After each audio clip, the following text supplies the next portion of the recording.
Stan mentioned in Vegas for the Alvarez-Crawford fight. I'm in my garage, so that's on brand. Stan in Vegas with his own producer. I'm in my garage by myself. Shout out to Coach D for the jingle, the Stan and Neil jingle. And from shout out to knockout, that was Green Bay over Washington last night. And Stan, the first thing I was thinking after watching that game was we got two former college head coaches in Cliff Kingsbury and in Jeff Hafley. And in this case, Hafley, formerly of Boston College, put the wraps on Cliff Kingsbury's offense and the Washington Commanders.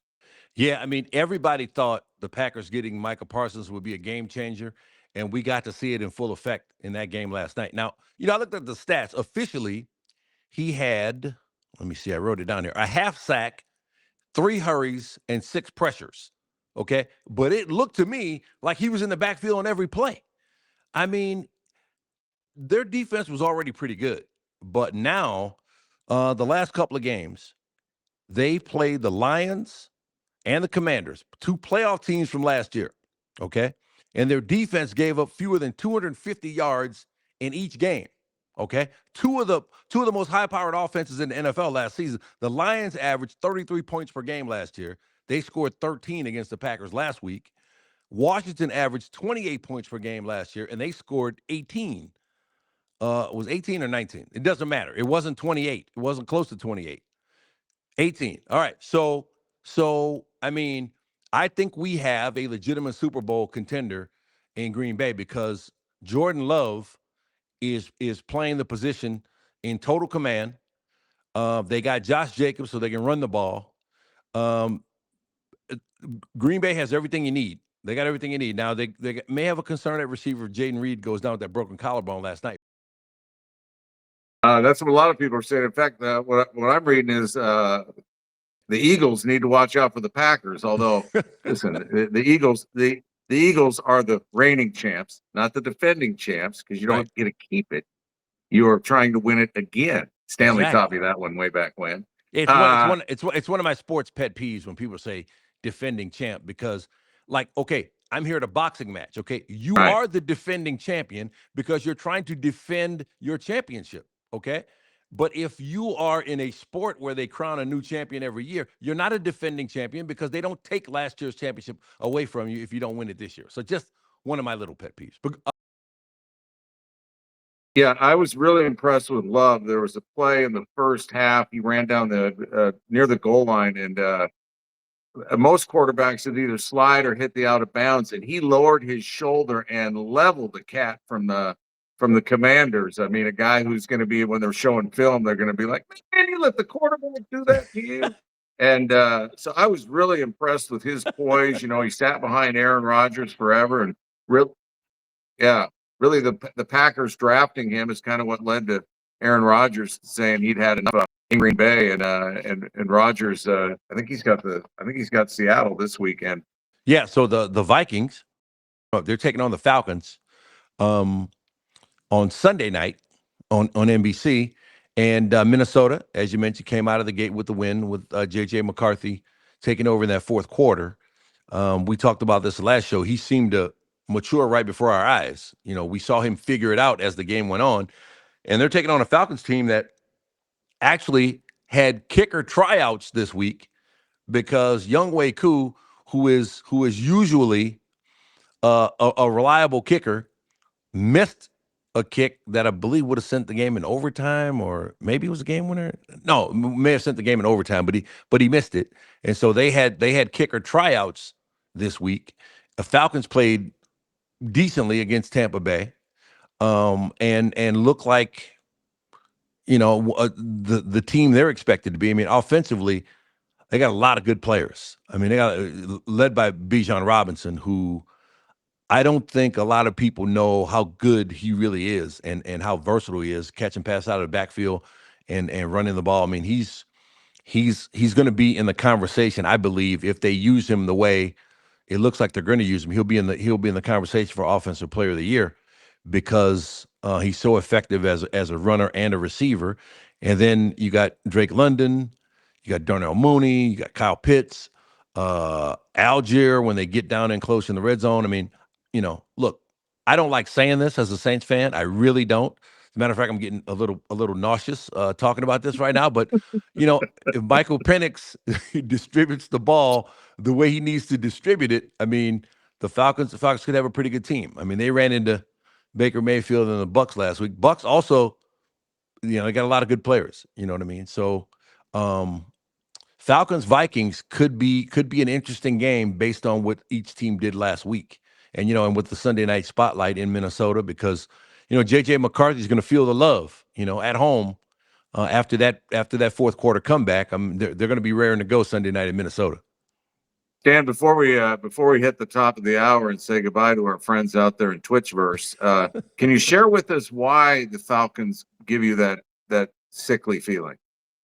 Well, for people who don't know, everybody knows Cowboys, Commanders.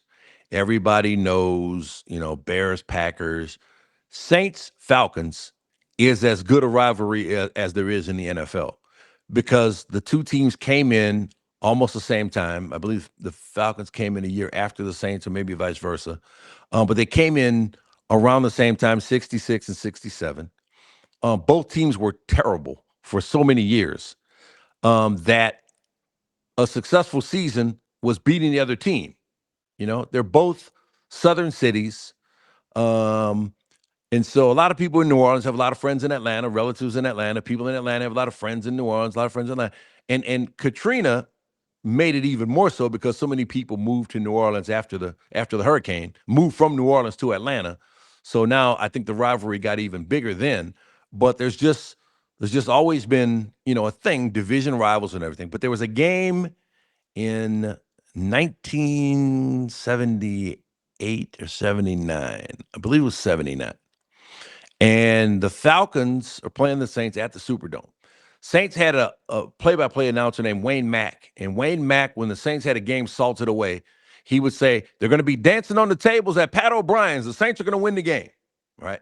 That was the thing. Pat O'Brien's, the famous bar. That's where the original Hurricane came from, the drink, the Hurricane, from Pat O'Brien's in the French Quarter. So that was his call. He had already said it, okay? Saints are trying to make the playoffs. Falcons are trying to make the playoffs.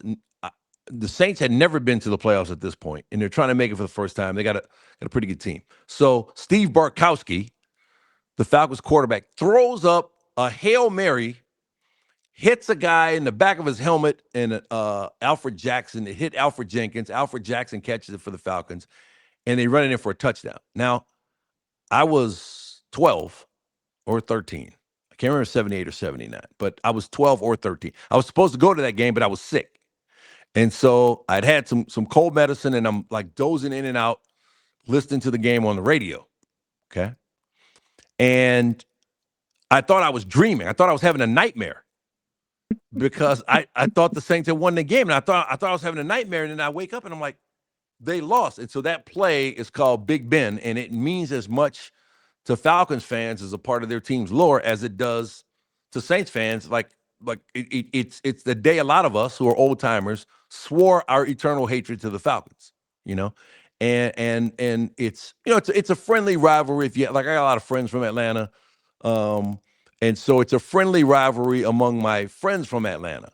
But there is nothing like, Saints fans have a good time, they tailgate and everything, and everybody is like, may have had a beverage or two by the time, kickoff. Falcons week, everybody's in the stadium like a half an hour early, just like ready to go with their game face on, so it's a great rivalry. And, if you're on one side of the rivalry, you hate the other side of the rivalry. That's how it works. And so, the Falcons, let's just say I'm rooting for the Vikings Sunday night.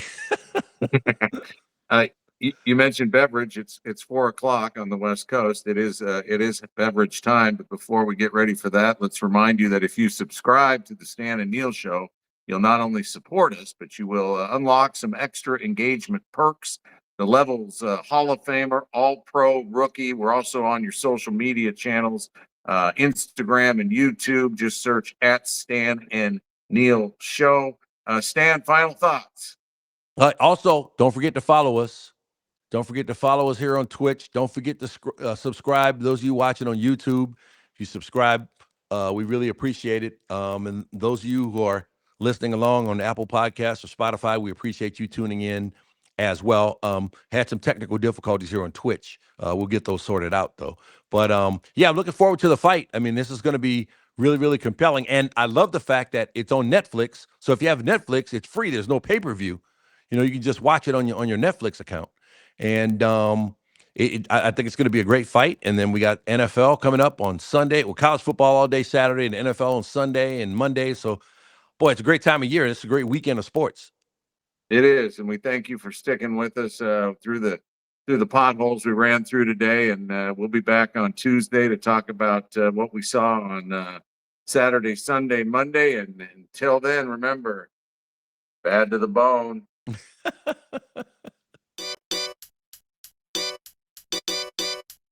How's it?